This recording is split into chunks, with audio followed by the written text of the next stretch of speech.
За нэлээд олон асуудлуудыг асуучлаа. Тэгэхээр нэг хоёр асуудал дээр асуулт асууя гэж бодож байна.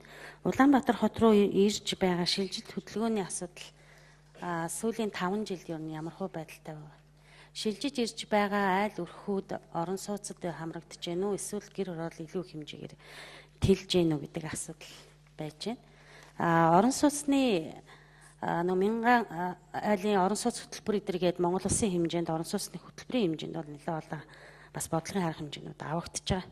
Орон сууцны үнэ тарифнаас болоод хөдөө орон нутгаас ирж байгаа айл өрхүүдийн амжиргааны чанартай холбоотой орон сууц руу хамрагдалт бас төдий хэмжээний байхгүй байгаа. Тийм болохоор ер нь энэ орон сууцд барьж байгаа компаниудын энэ баг дунд орлоготой энэ айл өрхөд чиглэсэн энэ орон сууцыг барих тэгээд энэ одоо орон сууцанд хамруулах талаар нэгдсэн юм бодлого төлөвлөлт байгаа юу гэсэн ийм хоёр асуулт. За дэлгэрэх дарга 3 дугаар микрофон.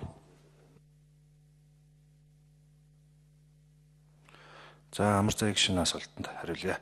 Энэ засаг даргын энэ авч хэрэгжүүлэх 2016-аас 20 оны энэ мөрийн хөтөлбөрт бол та бүхэн сайн мэдж байгаа энэ нийслэл хотын эрх зүйн байдлын тухай хуулийг шинжлэхгүй бол нөгөө Монгол Улсын үндсэн хуулинд заасан ерөнхийдөө хүн хүссэн газраа Монгол улсын иргэн хүссэн газраа суурьж амьдрах хэрэгтэй гэсэн энэ заалттай бол зөрчилдөг учраас нийслэлээс шууд юм хатуу байр суурь барих боломжгүй гэдэг. Тэгээд нийслэлийн эрх зүйн байдлын тухай хуулийн дээр бол энэ асуудлыг маш нарийн тусгаж өгсөн байгаа.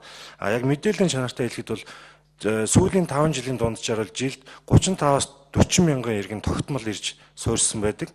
Эдгээрийн 95-аас дээш хувь нь байшин хороолд орохгүй одоо гэр хорооллыг цааш нь тэлсэн байдлаар ингээд суурьшиж байгаа гэсэн ийм мэдээлэл. За гişүүд мөнх зэгшин баг мó.